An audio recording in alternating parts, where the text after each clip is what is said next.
The Lost Caverns of Ixalan features 4 brand new commander precons focused around the creature types of Ixalan, specifically the ones they focused on in our original visit to Ixalan, the dinosaurs, vampires, merfolk, and pirates. In today's video, we're going to be talking about the Dinosaur Precon and talking about 10 cards you should take out and 10 cards you should be replacing those cards with to take it to the next level and make the deck even better. But before that, we have to kind of talk about what the deck is. The deck is helmed by Pantlaza, Sun Favored. It's a 5-cost Naya legendary creature dinosaur that says, whenever it or another dinosaur enters the battlefield under your control, you may discover X, where X is that creature's toughness, but you can only do this once each turn. Discover is a brand new mechanic for the Lost Caverns of Ixalan, and it works very similar to Cascade. Essentially, you're going to exile cards from the top of your library until you hit a non-land card with that mana value or less. So if you discover 4, you're going to go until you hit a 4-drop or less, then you can either cast it without paying its mana cost or put it into your hand. Pantlaza is very powerful, essentially allowing you to double up your spells each turn, but it is limited in the fact that you can do this only once each turn, and the deck is filled with awesome big dinosaurs that are going to let you discover for a lot and potentially,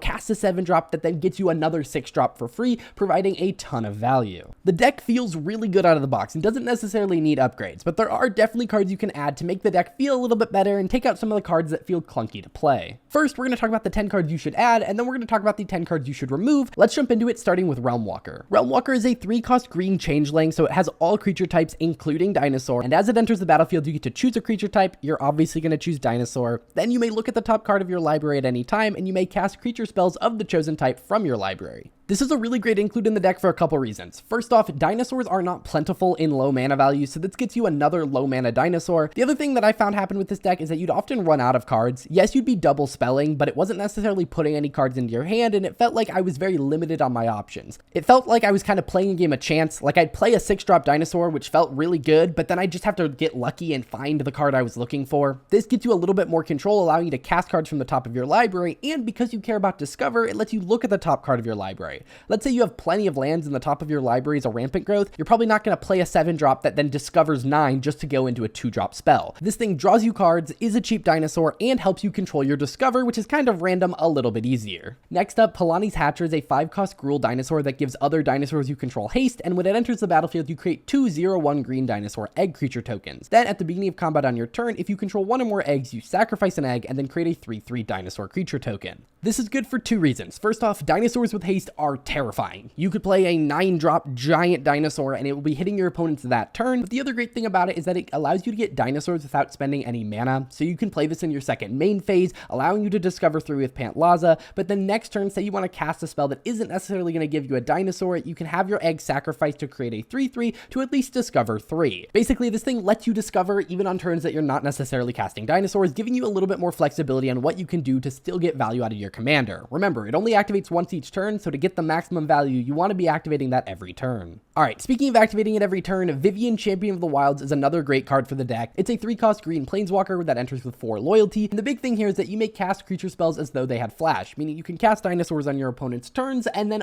also discover on their turns, meaning you could potentially do it up to 4 times per turn cycle. It also gives your creatures reach and vigilance and has the ability to exile creature cards to then be able to cast them later, essentially allowing you to draw cards, kind of fixing some of the issue of this deck feeling like it doesn't have enough card draw, and allowing you to both attack and defend with your dinos. It just does a lot and feels like a really great card in the deck. The next one's not necessarily a fun one, but I think 3 Visits is a great card for this deck. The deck feels a little clunky in its mana base sometimes with some suboptimal ramp pieces that we're actually going to cut later, and I think 3 Visits is just a great card to add that's a very consistent ramp piece that doesn't necessarily enter the battlefield tapped and allows you to get out your commander sooner and play your big dinos sooner as well. It's just great in most green decks, and so it's a good include here. A new card that's kind of fun is Hulking Raptor. This is a 4-cost green dino that at the beginning of your pre-combat main phase, you get to add 2 green mana, plus it has ward 2. This is just cool because it is ramp, but it is also a dinosaur, and it's pretty low cost for a dinosaur as well, allowing it to be an early game play that can help accelerate you into your commander and bigger dinosaurs beyond. Plus it has ward, so it means your opponents have to try a little bit harder to get rid of it, and it has some pretty decent power on it as well, so you can kind of win the game with it. I mean, 5 damage is a decent amount, especially if you give this thing trample or boost it up with other cards in the deck. Next up, Kogla and Yaru is a 6-cost cost ape dinosaur turtle 7/7, and when it enters the battlefield, it gains trample and haste until end of turn, or it fights target creature you don't control. But you can also pay 4 mana and discard it and destroy up to 1 target artifact or enchantment, and then shuffle it from your library into your graveyard and then draw a card. This card is just really versatile. It can be a removal spell for creatures your opponents control, it can be a big hasty creature out of nowhere, or it can destroy artifacts and enchantments and kind of replace itself in your hand. Because Discover lets you put the card in your hand, it means if you discover into this, you can just put it into your hand rather than casting it for free, but you can also cast it for free to kind of get this great effect. The other nice thing is it's 6 mana for a creature with 7 toughness, so you can actually, pay 6 mana to play this and then end up discovering into a 7 mana spell, allowing you to actually get more mana than you spent on Kogla for the other spell. Overall, it just feels good in pretty much every situation. If you're winning, it's just a bigger creature that can hit this turn. If you're losing, it can kill a creature or an artifact and enchantment, and it can replace itself and go back into your library to do it again. Next up is Gishath, Sun's Avatar. This is an 8-cost red, green, and white 7/6 with Vigilance, Trample, and Haste, and when it deals combat damage to a player, you reveal that many cards from the top of your library and put any number of dinosaur creature cards from among them onto the battlefield and the rest on the bottom of your library in a random order. This is just one of the best dinosaur cards ever printed. You could actually get the Precon and just slot Gishath into the commander slot, and I think the deck is actually upgraded in that way, but the rest of this deck kind of focuses around that discoverability, and so I think Gishath is just a good card to add to the deck. First off, it's a way to win the game. This deck is a bunch of dinosaurs, so it doesn't necessarily need win cons, but this thing is just great. Now, obviously, if you get this out, you're probably going to win the game, but if you're in a weird game where just getting lots of creatures doesn't really matter, this also lets you discover without necessarily spending mana. It can put creatures on the battlefield, which then activate discover without you necessarily having to do anything. I don't think it's necessarily great for that purpose, because if you hit someone with this, you're probably just going to win the game from the dinosaurs you get, but it is a nice added bonus. Next up, we have a creature that isn't a dinosaur, and I did try to limit how many of these there were, but Rumorgatherer is a 3-cost white creature elf wizard, and it says whenever another creature enters the battlefield under your control, scry 1. If this is the second time this ability has resolved this turn, draw a card instead. This card is sneakily good with Pantlaza for a couple reasons. First off, when a creature enters the battlefield, probably a dinosaur, you get to order the trigger, so you can scry 1 and then discover, doing something very similar to what Realm Walker was doing, letting you have some control over what you're going to discover into. If the top of your library is a 7-drop and you're discovering 6, that doesn't really tell you much, but it might be a 1-drop that you don't want to hit, and you can put it on the bottom of your library. The other really great thing about this is that if you are casting a big dinosaur spell, it is very likely in this deck that is very creature dense that you are going to discover into another dinosaur, meaning you are oftentimes getting 2 creatures for the price of 1, meaning Rumorgatherer can draw you a card because you have the second dinosaur enter the battlefield. The scry is really great, letting you control what you're discovering into, and oftentimes this will just draw you a card every time you cast a dinosaur spell. It just seems sneaky good in this deck. The other non-dinosaur I decided to add was Salala, Heart of the Wilds. This thing is a great 3-cost green creature that says whenever another creature enters the battlefield, its controller may draw a card if its power is greater than each other creature's power. This rewards you for having the biggest things on the battlefield, and typically the dinosaur deck will have that, allowing you to draw some cards pretty consistently. Plus, it has an ability where you can pay a green and tap and add X mana in any combination of colors where X is the greatest power among creatures you control, allowing you to really quickly accelerate your mana and giving you card draw. It just seems like a great card in the deck, giving you card draw and ramp, which are both really important things to the deck. Next up, I wanted to add some amount of protection to the deck because I did feel like that if you got board wiped, you were often out of the game. So I decided to add Erie Interlude. This one I picked very specifically because it is a flicker-based protection spell. It's a 3-cost white instant that has you exile any number of target creatures you control and return those to the battlefield under their owner's control at the beginning of the next end step. This is great for dodging removal spells, dodging board wipes, those kind of things. Because they come back at the beginning of the next end step, it means you can protect your board from a board wipe and really turn things into your favor. But the other really nice thing about this is because it's instant speed and it's a flicker, you can activate your commander using it as well on one of your opponent's turns, allowing you to flicker like a 7/7 dinosaur to discover 7 on your opponent's turns as well.